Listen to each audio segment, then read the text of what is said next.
ကုမ္ပဏီဒါရိုက်တာအဖွဲ့ဝင်တွေတည်တယ်ကျွန်တော်တို့ကုမ္ပဏီနဲ့အလုပ်လုပ်နေတယ်စီးပွားကုမ္ပဏီကမ္ဘာစီးပွားရေးအကျက်တဲကြမှာမလုပ်တာဖြစ်နေတယ်ကာကိုခက်ခဲကိုနေကိုကြောက်ချပြီးစောင့်နေရတာပြီးတော့ကမ္ဘာစီစည်းရလဲအစမတန်တက်နေတော့တင်မောတွေကဒလေးဖြစ်ပြီးထွက်ဖို့နှောင့်နှေးနေကြတယ်လက်ရှိလှုပ်နေတဲ့လူသမားတွေကိုတော့ရှော့ချနေရတဲ့အချိန်ဆိုတော့ကျွန်တော်ရှိရပို့ဖို့တင်မောသားတွေမလွယ်ဘူးဖြစ်နေအဲဒါကြောင့်မလို့ဒီကိစ္စနဲ့ပတ်သက်ပြီးတော့ဒရိုက်တာအဖွဲ့ဝင်တွေနဲ့ဘာများစဉ်းစားထားတာရှိပါသေးတယ်ဟိုစဉ်းစားထားတာရှိတယ်ဆိုရင်တော့ကျွန်တော်တင်ပြပါကျွန်တော်တင်ပြခြင်းပါတယ်အင်္ဂလန်နိုင်ငံဝေါ်လန်ရှစ်ပင်းကုမ္ပဏီကတတိယ Expo Info ကိစ္စနဲ့သူ့ရဲ့ဌာနကိုယ်စားလှယ်ရုံးဆောင်ရောက်နေတာကြားပါတယ်အဲ့ဒီရုံးမှာဒီဖိလစ်ပင်းတင်မောသားတွေကိုသူရဲ့ကုမ္ပဏီမှာတုံးဆွဲတဲ့အခါမှာအဆင်မပြေဘူးလို့ကြားပါတယ်အဲ့ဒီနေရာကိုမြန်မာတင်မောသားတွေနဲ့အစားထိုးမယ်ဆိုလဲသူ့ရဲ့ကိုယ်စားလှယ်တစ်စင်ကျွန်တော်ကြားသိရပါတယ်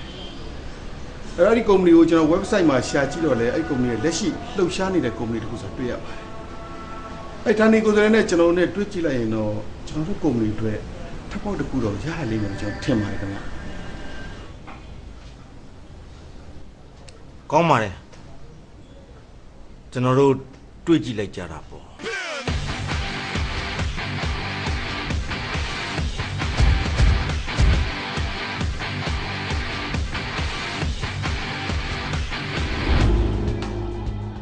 ကျွန်တော်နာမည်တက်ပိုင်ဆိုပါဝေါ်လန်ရှစ်ပင်းအင်္ဂလန်ရဲ့မြန်မာပြည်ထားလို့ပြောတယ်ပါโอเค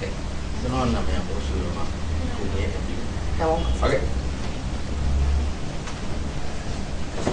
ကျွန်တော်ကုမ္ပဏီကအင်္ဂလန်မှာတော့တင်မော်ဒီ15ကြီးလောက်နဲ့ပြင်ပနေပါတယ်အခုကျွန်တော်ဒီကိုလာတဲ့ကိစ္စကတော့တင်မောသားအပြောင်းလဲလေးလုပ်ချင်လို့ပါကျွန်တော်ကုမ္ပဏီမှာအစတုန်းကတော့တင်မောသားတွေကိုဖိလစ်ပင်းတွေကိုအသုံးများတယ်ဗျနောက်ပိုင်းတော့ပြဿနာတွေတအားတက်လာတော့ကျွန်တော်တို့တတိယလည်းမြန်မာတင်မောသားတွေကိုပြောင်းပြီးသုံးကျင်တဲ့သဘောရှိတယ်ဗျအဲ့တော့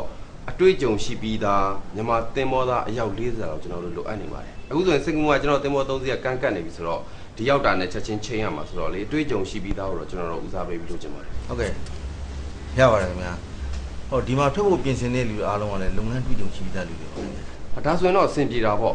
ပိုပြီးကန်ကောင်းတာတခုကကျွန်တော်တို့တတိယလည်းexport import ကိစ္စနဲ့ဒီကိုရောက်နေတာဗျအဲ့တော့ကျွန်တော်ရဲ့ကမ်းလှမ်းချက်ကိုအကိုကြီးဆောင်ရွက်ပေးနိုင်မယ်ဆိုရင်ကျွန်တော်တတိနဲ့မှာတခါတည်းတွေ့ပြီးလိုက်မယ်လေလာစာအနေနဲ့ဘယ်လိုများသတ်မှတ်ထားပါလဲခင်ဗျာလာစာတော့ ordinary seaman OS တယောက်ကိုအနည်းဆုံး900သတ်မှတ်ထားပါတယ် AB ကိုတော့အနည်းဆုံးတယောက်1000သတ်မှတ်ထားပါတယ်ဒါအနည်းဆုံးပေါ့နော်သူရဲ့လုပ်ငန်းကျွမ်းကျင်မှုနဲ့အတွေ့အကြုံပေါ်မူတည်ပြီးတော့ဒါကျွန်တော်တတိယတူပြီးသွားမှာပါလာစာကောင်းပါလေဗျာဟောကျွန်တော်တို့ဒီကိစ္စအများကြီးစီစဉ်ပြီးပါလားဗျာစိတ်ချပါစိတ်ချပါHi, boss. I told the boss. Yeah. It's Mr. Musubu. That's not it. Let's review. So, Mr. Tabaso already explained to you everything about job, so I have no more. Okay, very reason for your training with your company. Yes, okay, so you can talk to me now. Okay, let's go. Yes. Yeah. Boss, I explained to them what about you told me.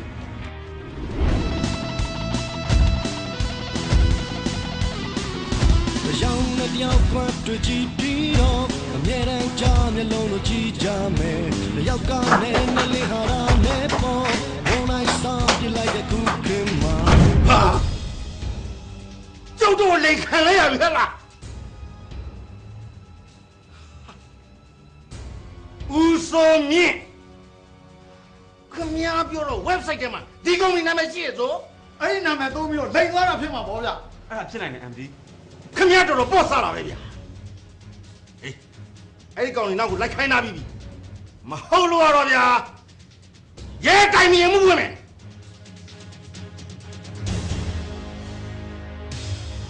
ရိုးလေးအဲ့ဒီတက်ပိုင်ဆိုးဆိုတဲ့ကောင်ရောနိုင်ငံသားရောချက်ကတော့မလုပ်ဘဲလက်သွားပြီတဲ့ဟိုတယ်ကတော့ရှင်းမသွားခဲ့ဟာတော်တော်အောက်တိုင်းကြတဲ့လူတွေပဲကွာဒါဆိုတို့လိခိုင်းတာသိကြပြီပေါ့ ရဲတိုင်းဖို့လို့ကွာကျုပ်တို့ကစားနေလိန်ခံရပြီဆိုပြောကျုပ်တို့ဘယ်တော့တင်မောတန်းမှာပြောလေဗျာခင်ဗျားတို့အဲ့ဒီလူတွေနဲ့ပေါင်းနေကြဟောလားဟဲ့လမ်းမှာနေပေါင်းဗျာဟိုခဏလေးပါကျုပ်တို့ဟိုရဲတိုင်ပြီးစုံစမ်းနေပါတယ်အခုမှရဲတိုင်လို့ဘာလုပ်လို့ရမှာလဲရဲမကြောက်လို့လိမ့်တာပေါ့ကျမတို့ကဒီငွေတွေကိုအိမ်တွေရောမြေတွေရောရောင်းပြီးရေးထားရတာကျမတို့ဖွက်ပြက်မခတ်နိုင်ဘူးဟုတ်တယ်ရောနိုင်ရောမရောနိုင်နင်တို့ကလုံးရဲတိုင်ပြီးဖမ်းထားမယ်နေရပါအောင်ဗျာဟိုခင်ဗျားတို့ငွေတွေမစိုးစရာပါဘူးဗျာနော်မစိုးစရာပါကျွန်တော်ပြန်ပေးပါဟေးခင်ဗျားစကားတီးမစင်တော့မဟုတ်လို့တော့ကျုပ်ကမီဒီယာနေပြီးဖွားပလိုက်မှာကျုပ်တို့ကုမ္ပဏီမှာနာမည်ပြမရှိပါဘူးဗျာခင်ဗျားတို့ကိစ္စအားလုံးကျုပ်တာဝန်ယူတယ်ပြီးရောရှင်အဖေလိန်ခံရတယ်အဖေကဘယ်သူလိန်သွားရလဲပြောပါအောင်ဖေရဲ့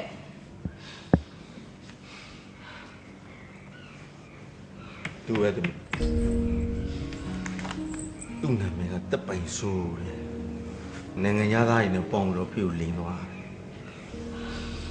ဖေတော့မွေးပါပြီကွာပတ်စံကုန်တာအကြောင်းမှုတယ်ဖေရဲ့ဂုဏ်သိက္ခာတွေမရှိတော့ဘူးကွာဖေဒီလိုကိုမလုပ်ချင်တော့ဘူးကွာနိုင်ငံသားကိုအပြီးသွားတော့အဖေရဲ့အဲ့လိုဖြစ်စရာအကြောင်းမရှိပါဘူးအဖေကအရှက်နဲ့လေလို့တာသမီးအဖေရဲ့ဂုဏ်သိက္ခာတွေဘာမှမရှိတော့ဘူးလမ်းဘေးကလူတွေရဲ့ရန်တူချင်းတောင်ခန်းတဲ့အဆင့်ရောက်သွားတယ်သမီး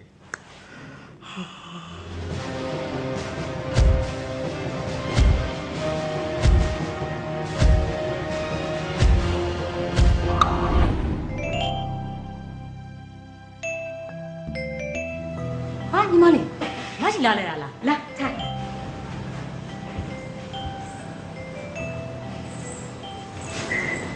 ညီမလေးမကောင်းပါလားဘာဖြစ်လာတာလဲ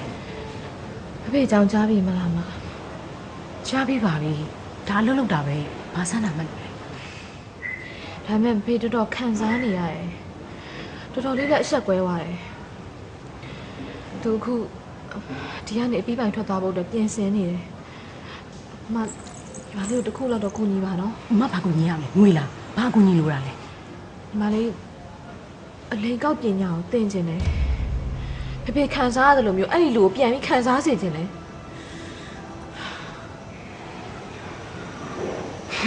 သင်တတ်မရှိတဲ့ပညာအောင်မှတက်ချင်ရလို့ညီမလေးရဲ့အဲ့ဒီအလိန်ကောက်တွေတရားဥပဒေဆိုတာရှိတယ်လေရဲကိုတိုင်လိုက်ပါလားအခုလောက်ဆိုအဲ့ဒီလူကထွက်ပြေးသွားပြီပေါ့မရဲ့ပြီးတော့အဲ့ဒီလူကိုလည်းအဲ့ဒီနည်းနဲ့ပြန်ပြီးမတောင့်ပြန်ခြင်းဘူးညီမလေးကိုကူညီပါနော်မရှိမညီမင်းလိုခင်နဲ့မတ်သူစာဆိုတာရှိတယ်။ तू ကလုပ်ငန်းကြီးတွေလုပ်နေတာဆိုတော့သူ့ရှိမှအတွေ့အကြုံတွေအများကြီးရှိနိုင်တယ်။အဲ့ဒီပညာလေး तू တက်ချင်တက်နိုင်တယ်။ညီမလေးကိုမအဲ့သူ့ရှိလိုက်ပို့ပေးမယ်။ဟောကြားပါတယ်ကွာ။အခုမအဝေးစားတစ်ခါလေးလိုက်ပြီးတာနဲ့ညီမလေးကိုလိုက်ပို့ပေးမယ်။နော်ညီမလေးနော်။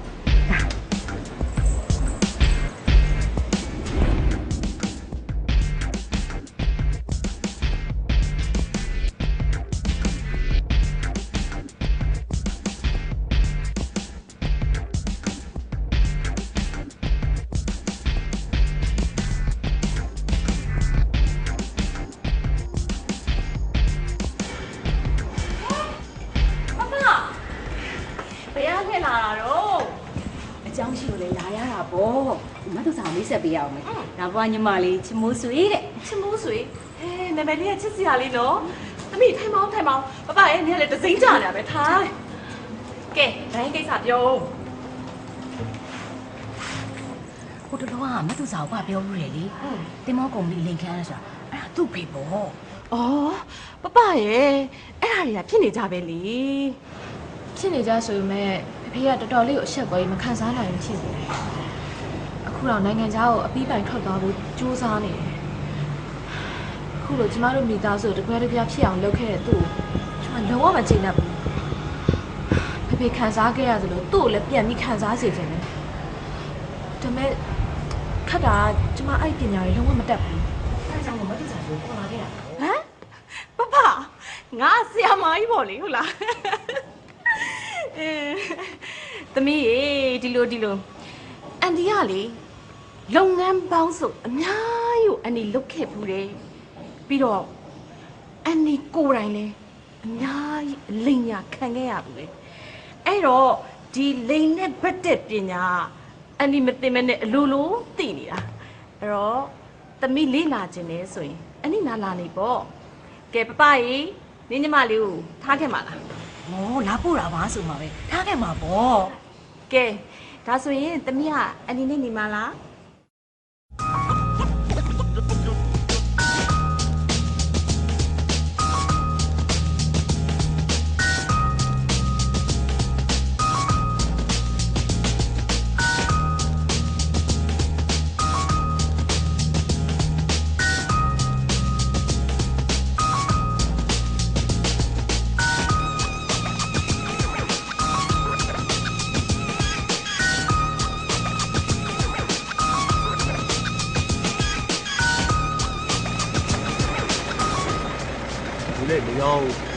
ဒါဆိုလဲထက်လုံးမယ်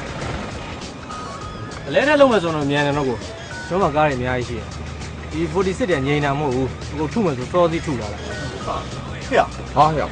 ဘာလုပ်တာလဲမင်းစီလာလေမင်းနဲ့မတွေ့ခင်စက်ကြားဒီမှာဘော်လေးနဲ့လာတွေ့တယ် ဟဲ့အောင်လေဒါငါပေါ်တာအရင်ကြီးအဲ့တော့မင်းတို့ရိုက်ဖို့လည်းမစင်စားနဲ့ကြော်ဖို့လည်းမစင်စားနဲ့ဖြစ်တော့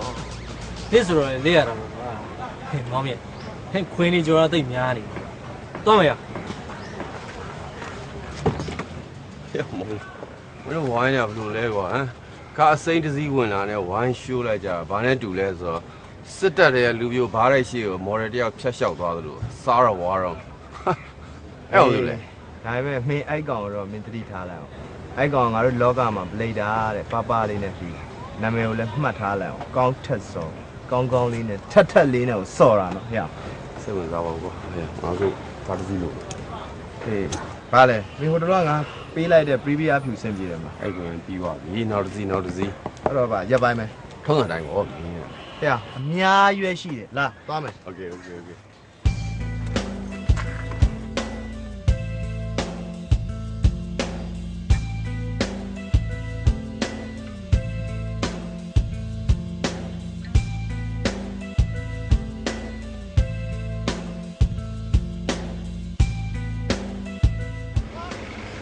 မောင်စောလူလေးရဲ့ရှာလိုက်ရတာပွဲစားတန်းတန်းလုံးကိုနားနေပြီချိုးနေတောင်ထွက်နေတယ်ဒီမှာအေးတပိုက်ပိုက်နေဘာဖြစ်တာအိမ်ဝဆင်းလာနှင်ချရလို့လေဟာမင်းကလည်းကွာတွေ့တာနဲ့နောက်ဖို့လောက်စဉ်းစားနေတာဒီမှာငါအိမ်ကနေပြီးတော့လေဒီမှာဥယျာဉ်အိမ်တွေအကုန်လောင်းလာခဲ့ပတ်စံတယ်ဟေးကားဝယ်စီးမလို့ကားဝယ်စီးမလို့အေးဟောကားဝယ်စီးမလို့ဆိုဘာကြီးရဲကျွန်တော်တယောက်လိုဘာကြီးတူရှိနေတာဘာမှပူမနေနဲ့ငါအားကိုလို့ပဲကွာအေးလာအဲ့ဆိုကားကြောင်းပြောအောင်အေးသွားမယ်မကိုင်မနဲ့မင်းကဘယ်ကောင်လဲမဒါကျွန်တော်လူမင်းလူစိတ်ချရတယ်ကျွန်တော်စိတ်ချရတယ်ထုံးမမင်းတို့ရန်ကုန်ဆိုတာလွယ်ဘူးကွာလူလေတွေများတယ်ညနာတွေကလင်းတင်နေနဲ့ကျွန်တော်တယောက်လုံးရှိနေရတယ်စိတ်ချရတယ်နော်ဟာရတယ်ကျင်းနေလားအေးမျက်စိရှိရတော့မင်းအပြောင်းမခံဘူးနော်လာ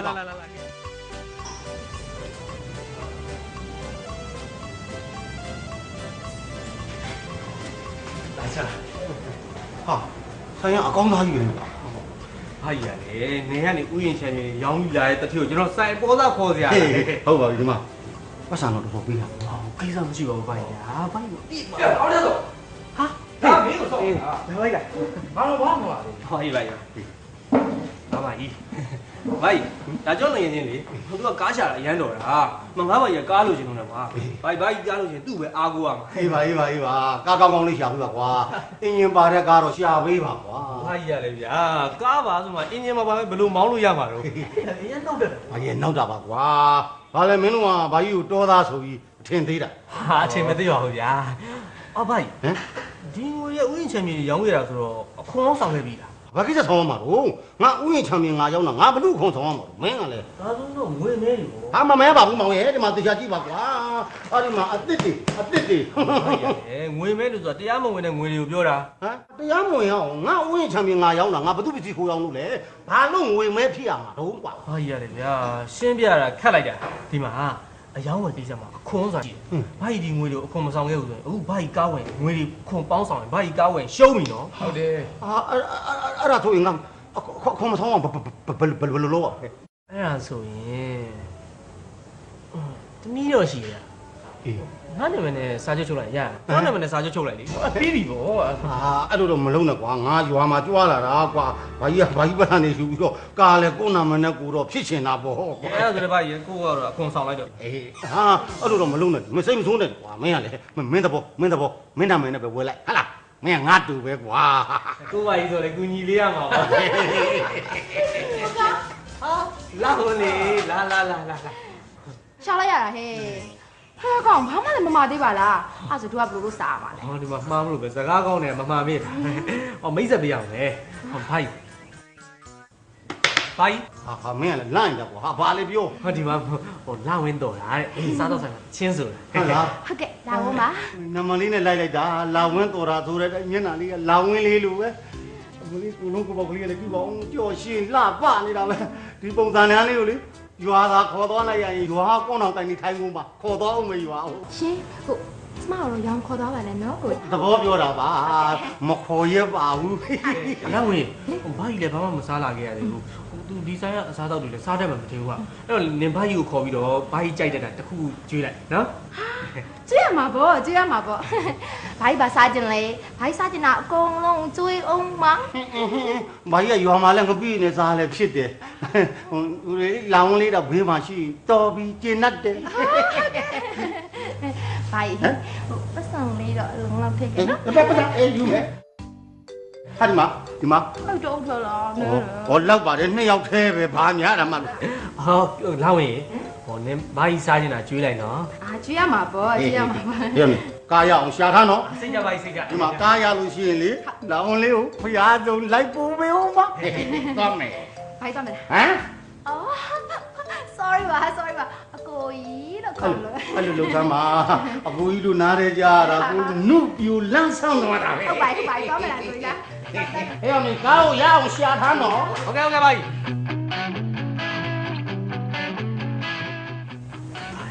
စီခိုင်လိုက်စီပိတ်လိုက်တော့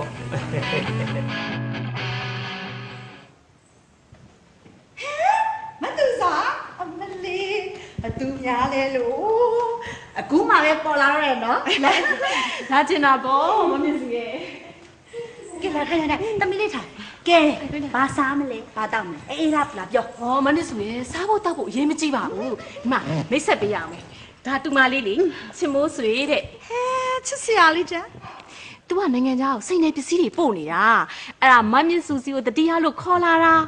သူ့ရဲ့မိတ်ဆွေတွေကလေတကယ်ဟန်းကြီးတွေပဲနော်အဲ့ဒါ तू ကစိတ်တဲ့ကောင်းကောင်းလေးတွေခက်ချင်နေဆိုတာနဲ့အပွင့်ကောင်လေးတွေပြလိုက်စမ်းပါဦး ဟဲပြရမှာပေါ့မတူစားရဲ့ပြရမှာပေါ့ညီမလေးခဏလေးဆောင်နော်ခဏလေးသွားယူလိုက်ဦးမယ်မတူစားခဏလေးနော်